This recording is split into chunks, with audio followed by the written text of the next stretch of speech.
Hi, I'm Femi OK. Today on the stream, the story of the Benin bronzes of Nigeria.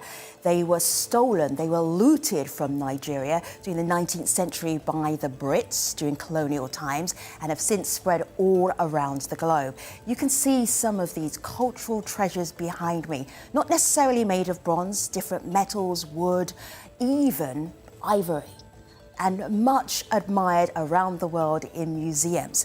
The question, though, the fierce debate that has been going on for decades, should they stay in these museums or go back to Nigeria? Let me show you where the Kingdom of Benin was back in the 19th century, just here in the southern part of Nigeria. So this is the Kingdom of Benin. It's not the Republic of Benin. Now you have those facts. Let's get the debate started. We often hear the idea that restitution is an attack upon museums, that this is iconoclasm. Whereas in fact, restitution is already a part of the normal operation of museums in America and Europe in the cases of Nazi loot and in the cases of indigenous ancestral human remains. For the very different historical circumstances of African objects that were taken under colonialism, increasingly the conversation is happening in between audiences and trustees and curators who think it's time that this issue is addressed. So let's get this conversation started with our guests. Joining us, we have Inotie, we have Barnaby, we have Neil. It is good to see you, gentlemen. Inotie, introduce yourself to our stream audience and your connection to the Benin bronzes. Hello, everybody. My name is Inotie Webo. I am an artist based in Nigeria, Benin City. I've been working with the government and the Benin Dialogue Group and the Legacy Restoration Trust to get back the bronzes and build a museum, the Edo Museum of West African Arts, which has been designed by Sir David Ajay to bring back the bronzes, the artifacts, and house them. All right, it's a long story, Inotie. We'll get back to it in just a moment. Barnaby, nice to have you here on the stream. Tell everybody your connection to the Benin bronzes.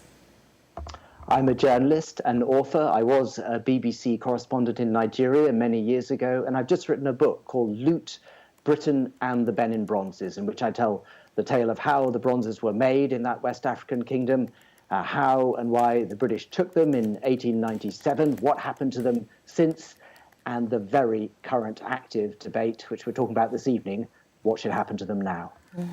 Hello, Neil. You've been making headlines around the world. You are a hot topic in the art world. Tell our audience why. Yes, I'm Neil Curtis. I'm Head of Museums and Special Collections at the University of Aberdeen in Scotland.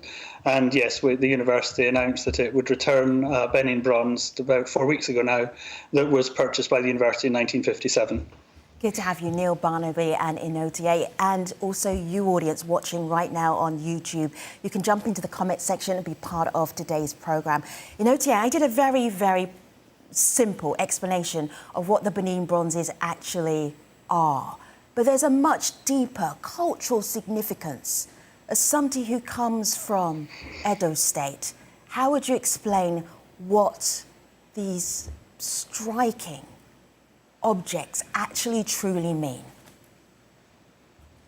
Well, these objects are a symbol of our cultural heritage. The objects were made, these artifacts were made for different reasons. Some for traditional worship purposes, for decorating altars, and some were made for keeping memory, for storing or telling our stories and history, and others were made for utilitarian purposes. And so the artifacts together encapsulate our history, our heritage, and is a symbol of our civilization, which has lasted over 1,000 years for now. Barnaby, I'm just going to show some of the pictures that are in your book, Loot. And it starts off with this campaign to go to Benin City because the Brits want to do trade with the Oba, or the king, and the Oba is not that keen on doing so. So we start off with, well, this is the team who went out to Benin City. Can you talk us through some of these pictures and why they're important?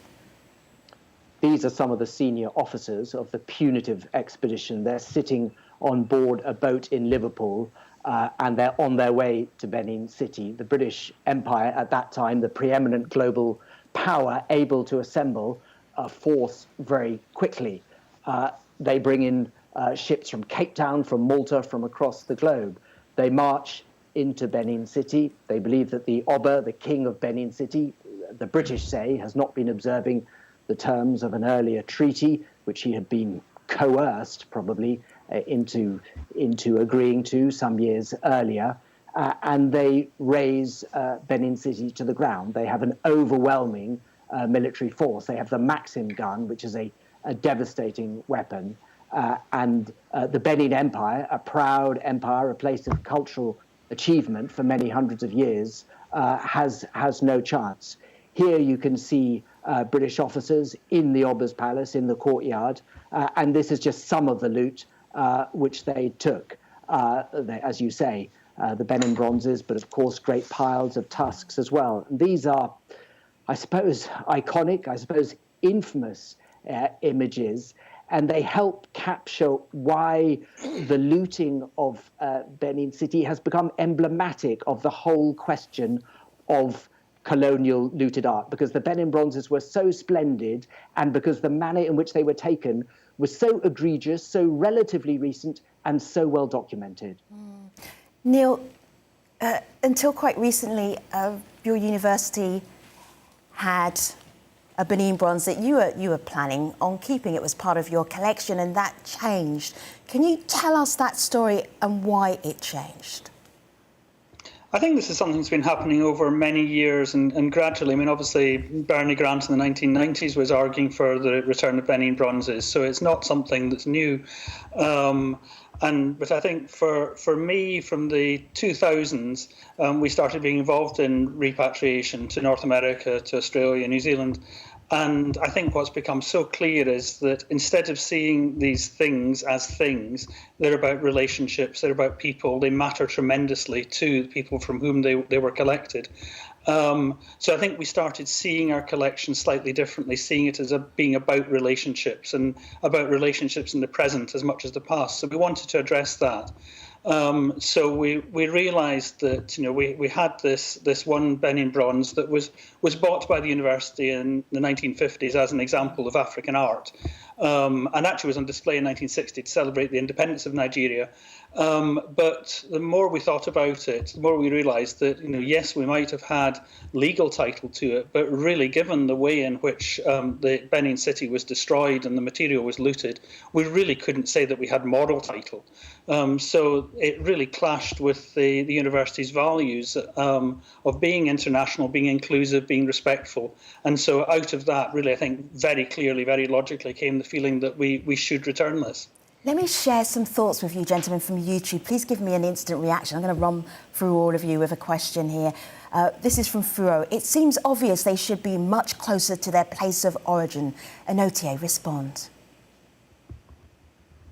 Oh yes, they should come back home so that they can tell our stories to our people who have been deprived of access to them for hundreds of years, Crypto Maria says, and I'm going to give this one to you, Neil, why not set up infrastructure for countries, help invest in the preservation of their own treasures, their own culture?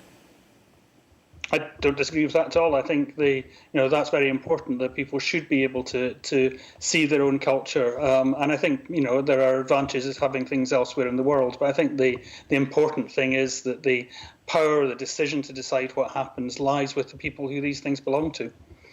I am picking up on one more thing here, Barnaby. I'm going to share this with you. This is from Adama.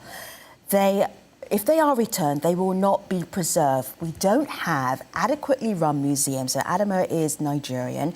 We are not known for maintaining and preserving historical artefacts. This is something you looked into. You went to Benin City. What did you find?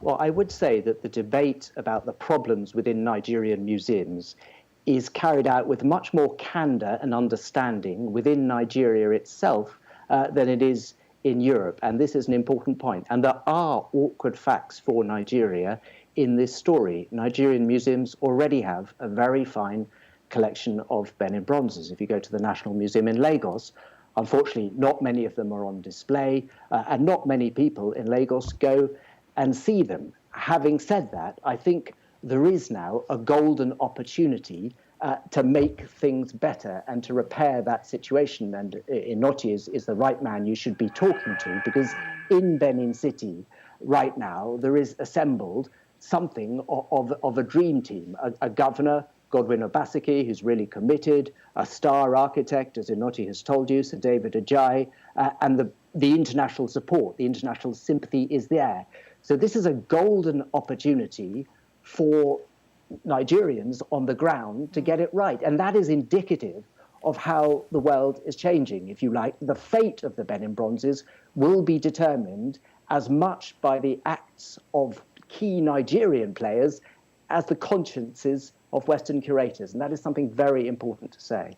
Noti, I'm just looking at here, picture with you and David Ajayi, who has designed so many extraordinary buildings around the world. Having a discussion, if I was on a fly on the wall here, what would I hear?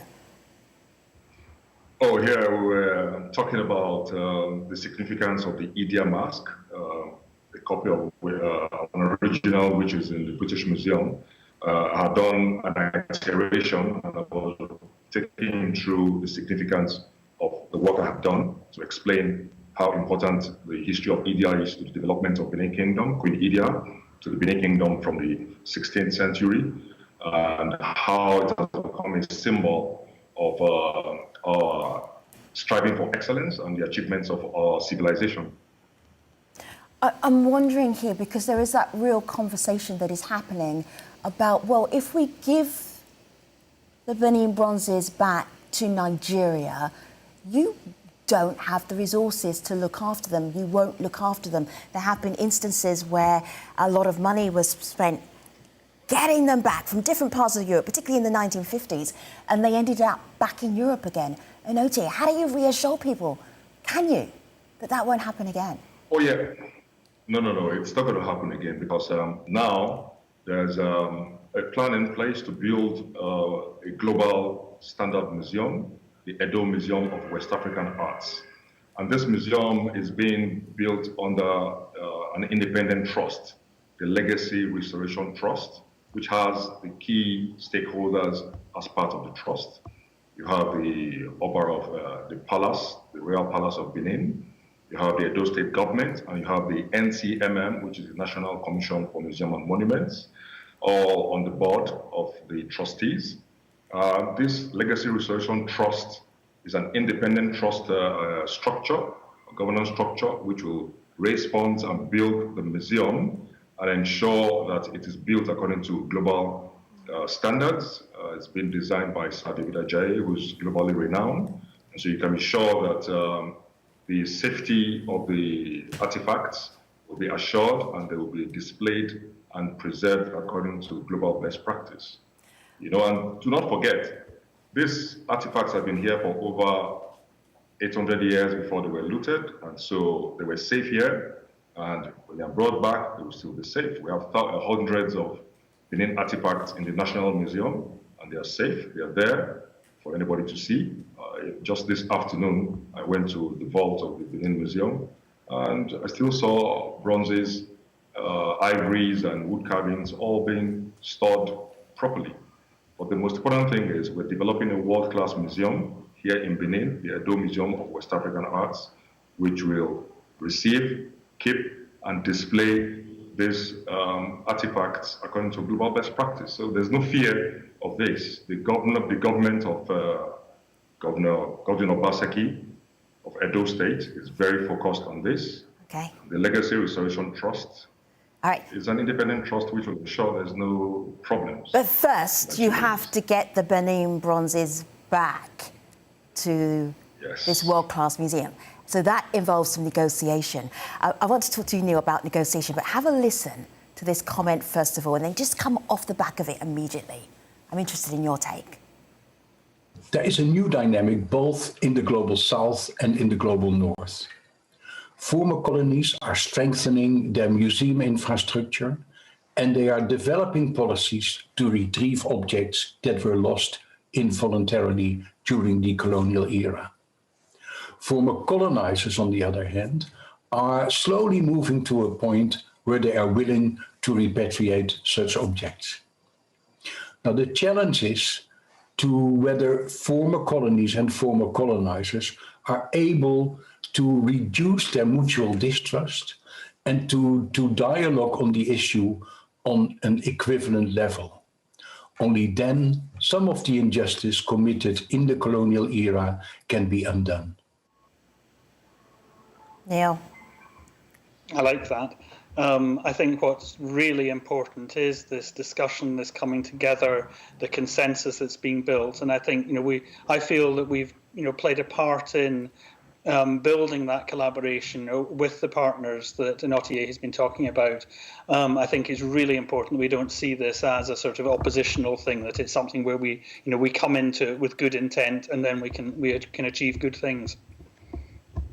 We talked to the British Museum. We asked them if they would be part of this programme, Barnaby. They sent us a statement instead. It's a very long statement, but let's have a look at it, and then I'll just pull out a couple of things that really struck us here on the stream. So we'll put that up on the screen, everybody, so you can actually see that. And this is where the British Museum are coming from. And they have some difficulty, which I know you'll be able to explain. But they say, we believe the strength of the British Museum collection resides in its breadth and depth, allowing millions of visitors an understanding of the cultures of the world and how they connect over time, whether through trade, migration, conquest, or peaceful exchange. So we're talking about conquest right here. So Barnaby, that sounds to me like they're not really going to give Benin bronzes to this beautiful museum that will happen in the southern part of Nigeria. That doesn't sound to me like they're going to hand them over. What did you find when you went there to talk to them about this? Well, there's a lot I could say about the British Museum. I think when I started out on this project, I felt like a lot of people that it was a very, self-assured, but possibly even arrogant institution which didn't feel it had to answer for itself. And towards the end, I came to see it instead as a rather divided institution, an institution which is almost paralyzed by this problem and doesn't quite know what to say. And hence, it's not untypical that they've given you a press release and that they haven't appeared in this program. The British Museum does have a story to tell. It doesn't always succeed in getting it across. They are constrained in a way that Neil Curtis in Aberdeen, for example, is not. There is something called the British Museum Act of 1963, which makes it impossible for the British Museum to de-accession, that's museum speak for handover, in a permanent way, items from its collection, with a few exceptions, which Dan Hicks mentioned at the beginning of the program, to do with Nazi-taken loot and human body parts. But in general terms, it's very difficult for the British Museum to give things back forever without a change to the law, and that would require an act of parliament. And it's difficult to see this current British Conservative government going down that route. The British Museum does have a lot of leeway, however, over loans, and within the Benin Dialogue Group, which is a group of museums which are talking about this thing, they've indicated a willingness to lend back an unspecified number of Benin bronzes, and they haven't even stipulated which ones within their collection. They haven't ruled out any objects. But there is a potential car crash for the British Museum, I have to say, which is that all the other museums in the Benin Dialogue Group, it's not inconceivable that they will give back their Benin bronzes, and the British Museum will end up loaning back its Benin bronzes. Neil, that word loan, it infuriates people whose art has been stolen, looted, and they seem to be having to negotiate getting it back. How do you feel about that? Well, I think this is why, the university's decision was for an unconditional return. We didn't have moral title, so I think our decision was fairly straightforward. I think there's one thing I would take out of the British Museum statement that I think is interesting, which is about this ability of objects to tell stories about connections of people around the world. And I think it would be really good if we were able to lend Scottish things to Benin City, so that mutual lending can go on. I think it might be nice if we could maybe sometime borrow some Benin bronzes from Benin City. Yeah. And I think there could be a lot more flow between institutions rather than focusing too much on ownership. But I think in this case for us, the decision about ownership was quite simple. Notia, you once made my jaw drop when you were suggesting an exchange of Benin bronzes with some of the greatest art that Europe has ever produced. What were you suggesting that exchange should be, Notia? Go ahead. No, what I was saying was that these artifacts belong to us. And so it's imperative and non-negotiable that the ownership of the artifacts should be clearly established, that they belong to us. Now, when the ownership has been established and the artifacts are given back to us, then, like Neil has said, we can have this exchange programs where we can loan our artifacts to any global museum, and then also loan a Picasso, or loan a Van Gogh, or loan a Michelangelo, to also show in a MOA. The loan system is something that is established within the museum system, but we are not going to start loaning items that belong to us. So it should be clear that the ownership of these artifacts belong to us, and then we can loan them to you and also ask for works which belong to you to be loaned to us to show in our museums here in Benin. Everyone's smiling on our panel right now. I want to visit one more place, and this is we're going to do it sort of digitally, the Digital Benin project, because there are lots of creative thoughts about how do we share our art around the world, universally. And this is one way. Have a look, have a listen. Digital Benin is a project designed to create an online catalogue that connects Benin objects that were looted in 1897 and globally circulated between 1897 and 1930. This project will enable us to have an overview of the number of objects that were looted in Benin in 1897. The Digital Benin is not a substitute for repatriation, but again, it's one of the steps that is being taken in this direction towards ensuring restitution and repatriation of Benin objects. Gentlemen, I've got the shockingly short amount of time left in this programme, but I want to ask you just briefly, in a thought, why you think this movement for the return of the Benin bronzes is happening right now. Neil, go ahead. Well, I think there's lots of things. I think many museum curators are now thinking, as I say, about objects as relationships. So I think there's been a huge change in the people working in museums. I think there's much more thinking about the history of collections and much more willingness to listen to the people associated with objects. So I think the world has shifted in many different ways, and I think we're coming together, as Barnaby said, there's a sort of golden moment. All right. Barnaby, I've got 45 seconds. I know you don't need that long. Go ahead. Why is this movement happening now? Well, I'll point to some very specific political things. President Macron of France went to West Africa in 2017. He made a very exciting and unexpected speech saying this cannot carry on. A report came out which pertained to French museums, but it sent shockwaves across British and German museums. And then, even more recently, Black Lives Matter. It exploded in the United States in the summer of 2020. There it was about police brutality. In Europe, it seems to be all about the colonial legacy.